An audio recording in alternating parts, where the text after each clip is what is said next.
everyone, Skoggul here. Gonna do a game on AP Tryndamere. Been a very popular pick of late, and try to show you some of why. It's not going to be one of those 11-0 stomps, you should have picked this guy because he's stomped. It's going to be one of those show you how good he can be even when things don't go perfectly, and different things you can do with him, and why he is a viable pick right now. And kind of an insight to what works with AP Tryndamere, which matchups. This is against Riven. He's going to start Cloth 5. That's mostly to counteract a lot of what Riven brings early, is she can get a kill early and snowball. And if you go Cloth 5, it's going to be really hard for Riven to kill and snowball. And that's what you do to counter Riven. So that pick is to counter Riven, not necessarily an AP Tryndamere start Cloth 5. So don't think that you need to start Cloth 5 to make AP Tryndamere work. It is an option in AP Tryndamere against your lane opponent. So you could always start no Magic Mantle in a few pots, you could always start just pots, you could always start with some wards in here. There's a lot of options you have here. So Tryndamere has just health, and so the main thing is the crazy sustain you get out of AP Tryndamere. Is your Q just heals you like nothing else. That with some potions you'll just sustain all day, and you take a lot of pressure off your other lanes. That even if the other lanes are not going as well, you'll be doing alright. So you can see with just the Q, the bonus attack damage still makes him very viable early. And he has about 33 ability power right now, making his Q heal for quite a bit. Even at this early level 2, he doesn't even have a second point in it, and his Q already has given him some pretty decent sustain. So he's just going to keep his Fury bar full so he can try to do some stuff. And just try to play a little bit careful. Your E clears really fast. There he gets caught under the tower, and that actually goes fairly bad, but he pulls first blood before he dies. Really, the death was just because he didn't have a ward. If you would have grabbed cloth, some potions, used your Q sustain, and grabbed a ward, he might have lived there just because he would have seen a Moo coming, but he still might have died. It was still worth it. He got first blood, Seeker's Arm Guard upgrade, and your main item of choice here is Nashor's Tooth. Nashor's Tooth is what makes AP Tryndamere work and click, so if you're trying to make this work for you, I'm sure that if you've tried it, you understand that that is the key ingredient. You need the cooldown reduction, you need the attack speed, and the ability power. That's like the turning component, the piece that makes AP Tryndamere extremely viable instead of just okay, is the fact that you can spam Q so frequently, and you can spam your E more frequently, and the attack speed lets you charge up your Fury really fast. So that's what we're going for here. It's a big creep wave. Try not to ever, that's just basics of League, is if you go fight among that huge creep wave, then Riven wins the exchange because she shields and you take a ton of creep damage. So try not to do that. And as soon as this clears out, then you'll be more on an even footing again. Other than Tryndamere has a lot more sustain than does Riven, so as you battle, you want to do these small battles because you can just go stand behind your tower. You don't have to go to base to full heal. That's the crazy part about this AP Tryndamere, is you basically have a mobile full life fountain in your Q built in. And the heal on it is just outrageous. I expect that if you want to do this, you'll probably have to do it fairly soon. I'm imagining that it will get nerfed. So you can see even when games don't get good how effective this is going to be in this game. You'll just see his pushing power, how much damage he does to minions, how much damage he does to Riven, how he can just run these trades and just not really care, how he gets super hyper aggressive, never wards, pushes out way too far, and it doesn't matter. Like, that's kind of what this does. And he's still just going to take tower after tower and get way ahead. and make himself just so hard to track down and kill.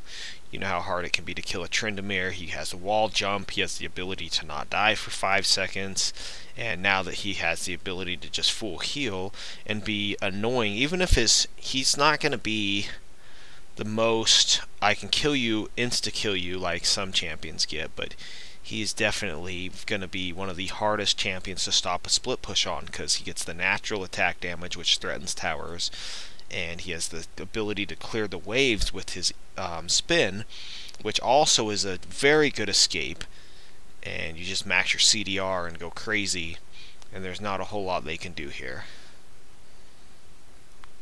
So here's the gank coming. He just pushes all day, and then he just heals, and he's full. And it's almost like that didn't happen. Like, he got free damage to the tower, resets, free damage, resets, free damage, resets his life.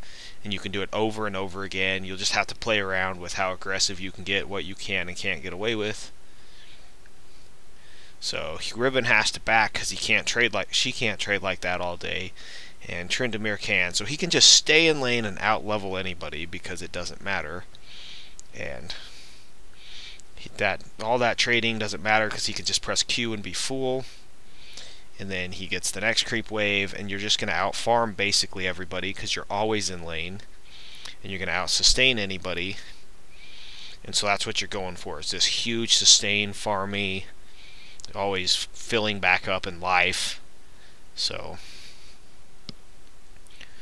that's what your goals and accomplishments are, and then you just want to force, like, Amumu has really no choice but to either allow Tryndamere to just take top, or to and abandon all the other lanes and leave them at that there to do whatever they have to. Like, they're just all vulnerable to whatever the other team wants to do. Purple side has the advantage that their jungler can go wherever, and then here's just Tryndamere's ult coming into play, where even though they're camping him, diving him, he's still getting almost all the waves, he's still getting almost everything, almost no damage done to his tower, and he returns the kill. And now Rammus is free to make plays mid and bottom because it doesn't matter. And Anivia, if they really want to shut down Tryndamere, Anivia is going to have to come help. So you can see he's at 60 to 31 CS. He's up 800 gold already, well 700 something gold. He's up in items. He's now got the Stinger done. That was all without any CDR. So now CDR is going to start coming into play. And his ability power is now over 100, so his Q is going to be even bigger. His wave clears faster. And it's just almost impossible to get him out of lane, so it's hard to deny him experience. You're going to be getting ahead in levels a lot. You're going to be getting ahead in farm a lot. And you can see how these trades go. Is after the trade, he just goes and heals, and he does enough damage. He doesn't do as much as AD Tryndamere as far as damage, but he does enough damage to just out sustain you over time, and to just keep the lanes pushing all day. So that's what you're going for. He can just kind of ignore Riven, doesn't really care. Riven's losing CS, he's just healing. It's like it didn't happen. And then he's always got his E to escape if he ever wants to not be there. Like right now, he just decides he's done being there for the moment, so he hits Q, he's done. And he has his Undying Rage.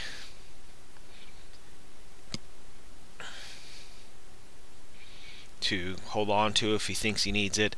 And yeah, they camp him and they get him again, but this is once again Amumu's top, Amumu's not bottom, Amumu's not mid. So you're putting all the pressure on yourself, and you're taking all the pressure off all the other lanes, even though it looks like things aren't going the best for him. He's way up in CS, he's way up in gold, even though Riven's getting camped.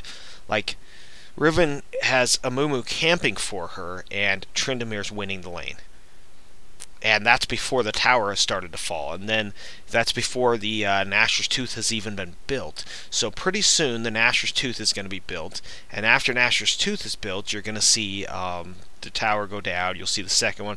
And you'll just see the split pushing power. Like, pretty soon, like, it's not even going to be enough to send a Mumu. And they're going to have to start sending more. So that's what you're going to want to try to accomplish. So your goal when you play this Tryndamere is to be, or any split pusher for that matter, is to make them send everything at you so that your team is free to do what you need to do. So Riven's low, and he's not, because he can just hit Q and he's fine. And he can just back off to the mid lane for just a second. His Q comes back up, presses Q, he's just filling up just like that. No amount of lifesteal off another champion is going to be able to compete with that. So that's what you get when you play Tryndamere, is he gets enough attack damage with his set that the attack speed and attack damage combo off his kit and his off his Q and off the Nashor's Tooth is enough to make him very viable. Riven just had to give that up. She couldn't even sustain with him. She couldn't last because she just used everything, and then she's low, he's back to full. It doesn't really even matter. And his crit strike goes up as he gets Fury. I mean, it's just crazy how good he gets with Fury, and then with the sustain of AP Tryndamere, he doesn't do quite as much damage, but he does it in a different way, and he just can be super annoying. Here, it's just kind of a mistake. He should have used the E to jump a wall, and he just doesn't get his R off in time. She bursts him.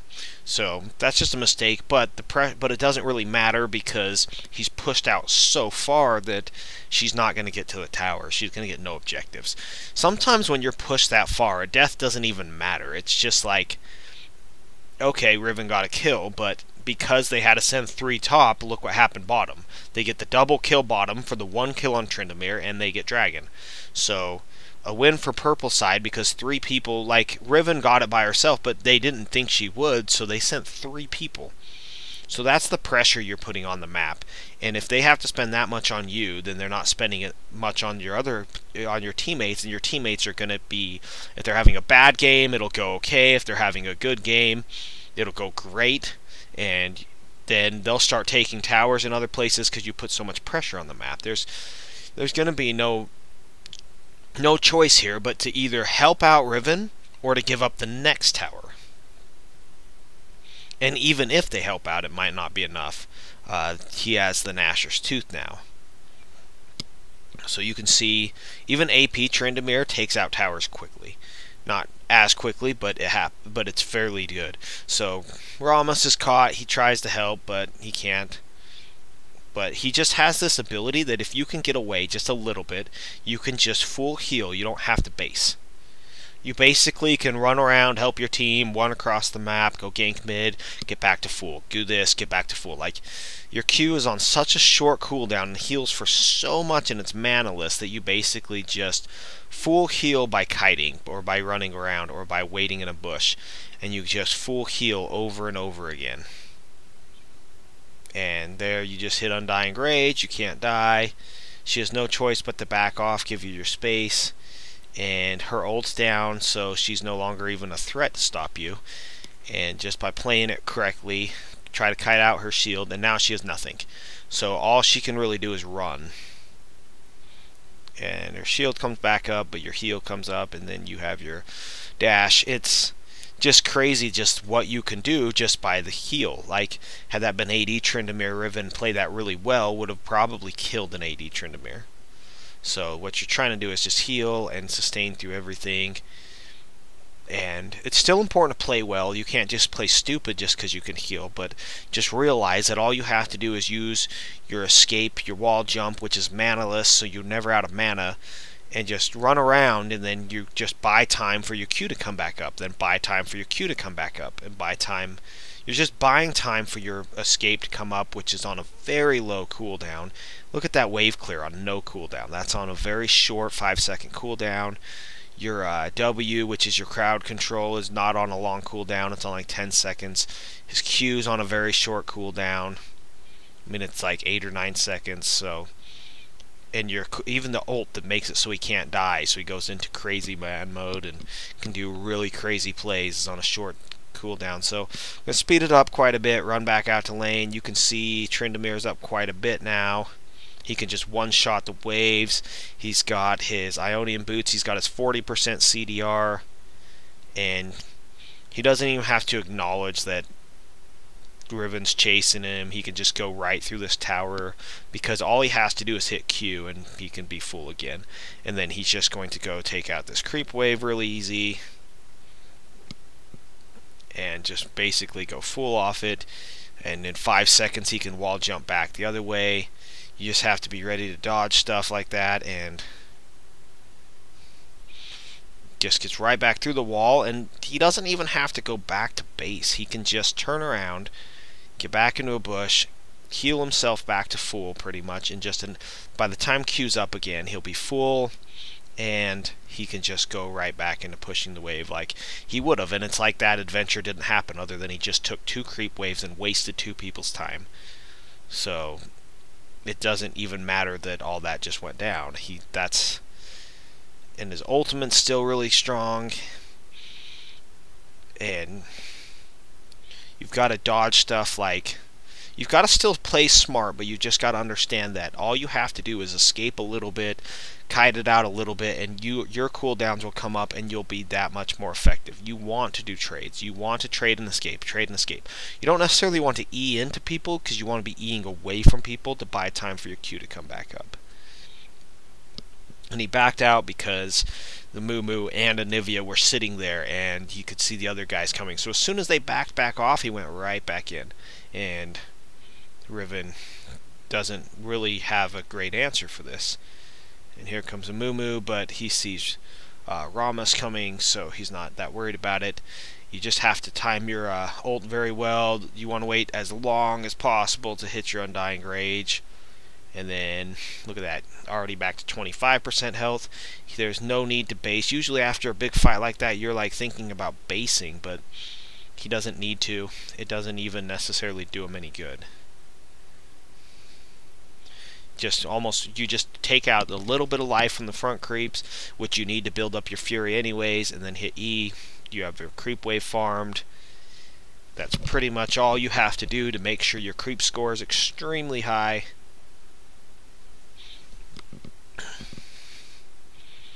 You can see his clearing power is just insane on AP Tryndamere.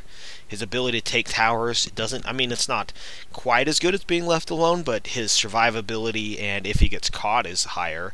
So he's 7,500 to 5,800, now 7,600, and he's just extremely far ahead.